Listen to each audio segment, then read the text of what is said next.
ஓம் நமச்சிவாய. வாழ்க வளமுடன். கம்பங்குடி டிவி நேயர்களுக்கும் நல்வாழ்த்துக்கள். பலரும் ஜோதிடம் பார்க்கும் பொழுது கனவை பற்றி கேள்வி கேட்கிறார்கள்.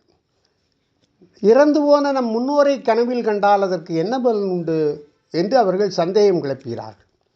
மறைந்த முன்னோர்கள் கனவில் வருவது நல்லதா கெட்டதா? தாத்தா பாட்டி என்று முன்னோர்கள் அடிக்கடி கனவில் தோன்றுகிறார்கள்.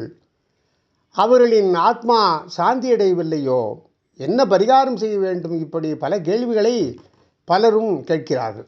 இது குறித்து சொப்பன சாஸ்திரம் சில விளக்கங்களை தருகிறது. பொதுவாக மனத்தில் அமுக்கப்பட்ட ஆசைகள், நிறைவேறாத விருப்பங்கள் கனவுகளாக பரிணமிக்கும். ஆழ்மனத்தில் புதைந்திருக்கும் எண்ணங்கள், வாசனைகளே இந்த கனவுகளுக்கு காரணம். கனவு குறித்து பல்வேறு கருத்துக்கள் உள்ளன. கிரகங்களின் தசாபுக்தி காலங்கள் பாதிப்பு தரும் விதம் அமையும் நிலையில் அதற்கேற்ற கனவுகள் அமையும் என்பது ஜோதிட நம்பிக்கை. உடலில் வாதம், பித்தம், கபம் ஆகிய தாதுக்களின் மாறுபட்டால் கனவு பாதிப்புகள் ஏற்படுகின்றன என்கிறது ஆயுர்வேதம்.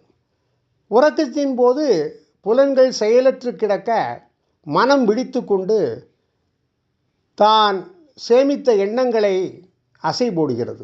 அந்த நிகழ்வுகள் மனத்திரையில் பளிச்சிடுகின்றன. அவையே நிஜத்தில் நிகழ்வது போன்று உணர்வை ஏற்படுத்துகின்றன என்று சொப்பன சாஸ்திரம் வல்லுநர்கள் சொல்கிறார்கள்.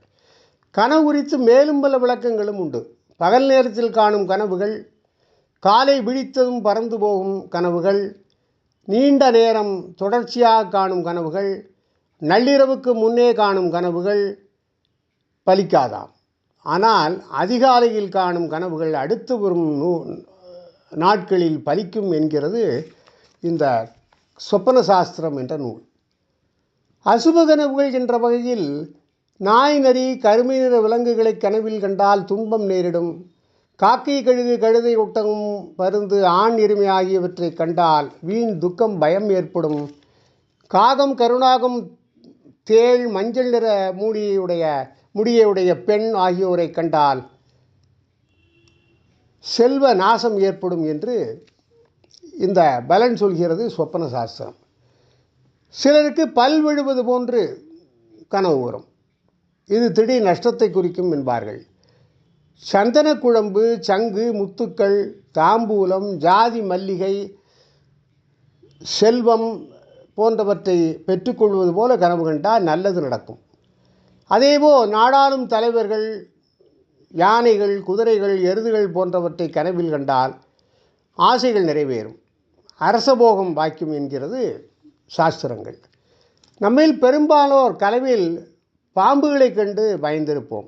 சிலர் பாம்பு கனவை கண்டதும் ஏதோ தோஷம் இருக்கிறதோ, பரிகாரம் தேவையோ என்றெல்லாம் கவலைப்படுவார்கள். ஆனால் சொப்பன சாஸ்திரம் என்ன சொல்கிறது தெரியுமா? பாம்பு கனவில் வந்து நம்மை கடித்தால் நம்முடைய கஷ்டங்கள் நம்மை விட்டு விலகும். குறிப்பாக தீராத கடன் தொல்லைகளுக்கு தீர்வு கிடைக்கும் என்கிறது. பாம்பு கனவில் வந்து தரையில் 3 முறை கொத்தினால் ஒருவரை பீடித்திருந்த தோஷம், திருஷ்டி ஆகியவை விலகும் என்று சொல்கின்றது. கனவில் முன்னோர்களை கண்டால், நம் கனவில் நம் முன்னோர்கள் வருவது அல்லது குலதெய்வம் தோன்றுவது ராகு கேதுவின் அமைப்பை குறிக்கும். கனவில் தோன்றும் முன்னோர் மஞ்சள், பால், தேன், பட்டு, நெய், வெண்ணெய், இனிப்பு, பழங்கள், காய்கறிகள், அரிசி போன்ற பொருட்களை கேட்டால் அது நமக்கு வாழ்வில் ஏற்றத்தை தரக்கூடிய கனவு. அவர்கள் விகாரமாக சிரிப்பது அல்லது புன்னகை தருவது நல்லதல்ல என்பர். அவர்கள் அழுதால் அந்த கனவு நமக்கு ஒரு சுப விரயத்தை குறிக்கும். சித்தர், ஞானிகள், சன்னியாசிகள் மயில், சிவப்பு நிறப்பழங்கள், சிவப்பு நிற வஸ்திரங்கள் நம் கனவில் தோன்றுவது செவ்வாயை குறிக்கின்ற அமைப்பு. இது ஒரு மனிதனுக்கு நிலம், வீடு, கிணறு, எந்திரம் மற்றும் அவை சார்ந்த சுபகாரியங்களையும் குறிக்கும். ஆக கனவுகள் குறித்த வீண் கலக்கம் நமக்கு தேவையில்லை. ஒருவேளை கெட்ட கனவு காண நேரிட்டால் மனம் உருகி உங்கள் இஷ்ட தெய்வத்தின் நாமத்தை 12 முறை உச்சரித்து வணங்குங்கள். கனவுகள் கண்ட பிறகு மறுபடியும் தூங்கிவிட்டால் கனவின் பலன் குறைவு. ஆகவே கனவைப்பட்டு கவலைப்படாமல் நம்முடைய இஷ்ட தெய்வத்தை வணங்கி பிரார்த்தனை செய்து அவற்றின் கெட்ட பலனிலிருந்து நாம் விடுபடலாம். வாழ்க வளமுடன். ஓம் நமச்சிவாய.